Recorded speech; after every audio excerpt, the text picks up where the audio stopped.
Coucou les loulous, on se retrouve aujourd'hui pour une nouvelle carte mentale, un partage de cartes mentales, cette fois-ci en conjugaison.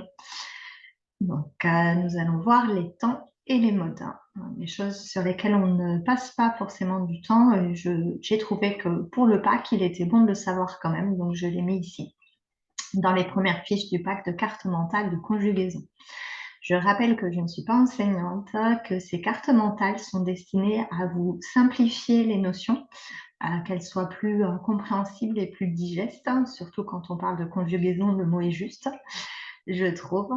Et en fait, voilà, c'est vraiment un complément pour vous aider à comprendre. Ça ne remplace absolument pas tout ce que vous voyez en cours avec vos enseignants.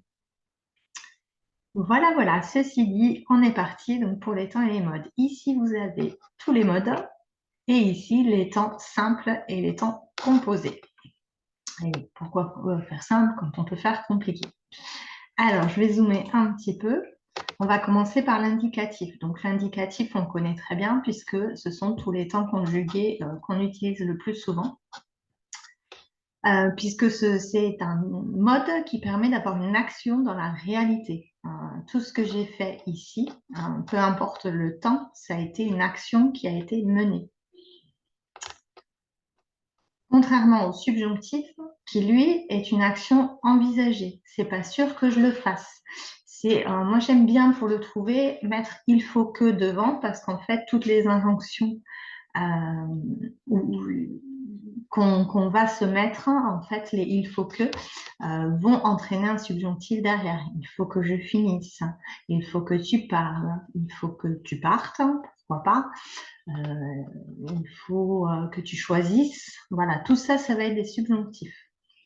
Alors, chaque carte mentale sera détaillée après, hein. Là, c'est vraiment pour vous donner un panorama, un aperçu de tout ce qui compose le pack et puis évidemment de tout ce qui compose un petit peu la conjugaison. Le conditionnel, lui, est une action qui va dépendre d'une autre, hein. C'est tous les si. Alors, attention, si je entraîne un verbe à l'imparfait, après, j'aurai un verbe au conditionnel. Avec d'autres temps, ça n'entraînera pas la deuxième partie de la phrase, ce ne sera pas au même temps ni au même mode. Donc, moi, j'aime dire que les si n'aiment pas les ré, en conjugaison en tout cas. Donc, pour vous donner un exemple, c'est si tu révisais au fur et à mesure tes leçons, tu aurais, conditionnel, plus de chances de réussir à ton examen ou tu faciliterais la révision de ton examen. Là, c'est aussi du conditionnel. Alors, je reviendrai après sur chaque carte mentale pour la création des temps. Là, on est sur un infinitif auquel on ajoute les terminaisons de l'imparfait, mais je vous le dis, pour chaque carte mentale, je reviendrai à chaque fois sur comment se compose le verbe et comment il se conjugue. L'impératif, lui, c'est une action sous forme d'ordre ou de conseil ou d'une recommandation. D'ailleurs, ce sont ces valeurs, on verra plus tard avec les valeurs des temps. Et c'est ce qu'on utilise en grammaire quand on voit une phrase impérative ou injonctive. Ben là, on sait qu'on a un temps. Par exemple, si je dis range ta chambre, je vais être à l'impératif. Et le participe, le dernier mode étudié, lui, on peut le trouver au présent si on a un doute en faisant un gérondif et en mettant le petit en travaillant, en écoutant, en faisant, voilà. Là, on peut trouver plus facilement. Le participe passé, lui, est intéressant puisqu'il va nous servir à construire tous les verbes composés, tous les temps composés, pardon. Voilà, donc ça, c'est pour un petit aperçu.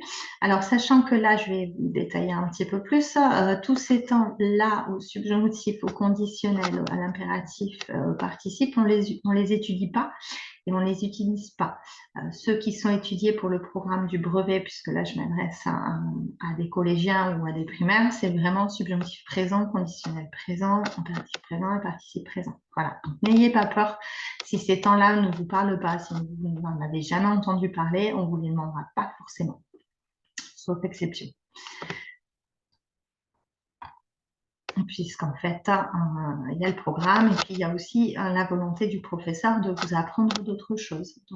Vous le verrez sur la carte mentale prochaine, il y a des enseignants qui demandent de savoir être et avoir à tous les temps et tous les modes. Voilà. Allez, on revient ici sur la formation. Donc, on a des temps simples. Donc ici, le présent, l'imparfait, le passé simple, le futur et les temps composés. Donc, qui vont être avec être ou avoir un temps dédié, plus le participe passé. Dans le pack, chaque carte mentale est mise en miroir. Il y a le temps simple et en face le temps composé.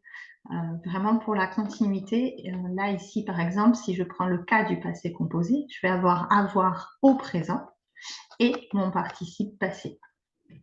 Alors, pour l'exemple, là, j'ai choisi le verbe finir, qui est un deuxième groupe.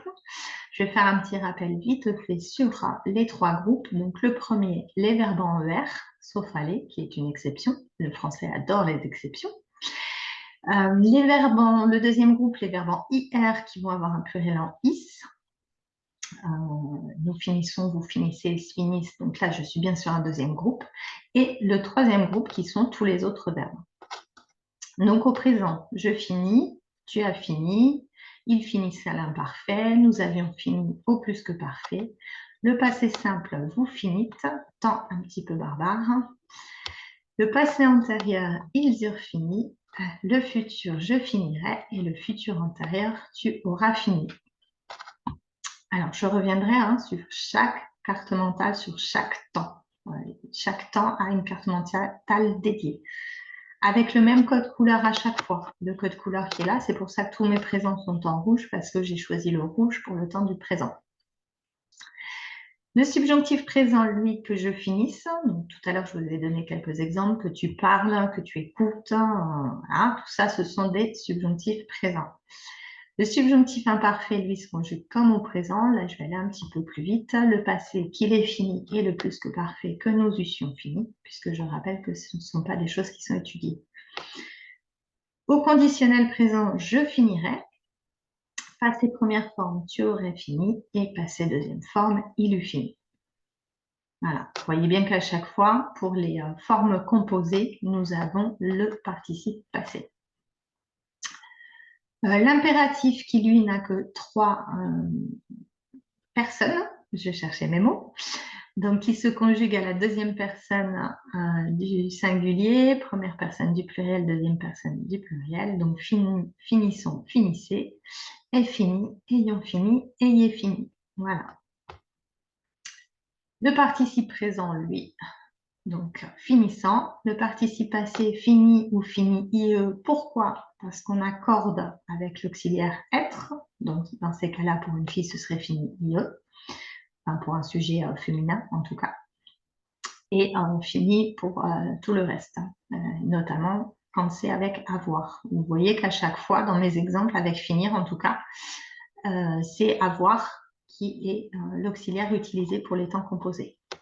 Et enfin, le passé composé du participe qu'on utilise très peu, ayant fini. Voilà les loulous, j'espère que c'était suffisamment clair. Donc un petit contact rapide avec la conjugaison, les temps et les modes. Voilà, c'est vrai qu'on apprend souvent les temps et j'ai trouvé intéressant de le ramener au mode, de savoir un petit peu pourquoi à quoi ça sert, pourquoi on les utilise, etc. J'espère que c'est assez clair. Si vous avez des questions, n'hésitez pas à les poser. J'y répondrai en commentaire. Et voilà, et je vous souhaite une belle journée et je vous dis à tout bientôt. Ciao, ciao.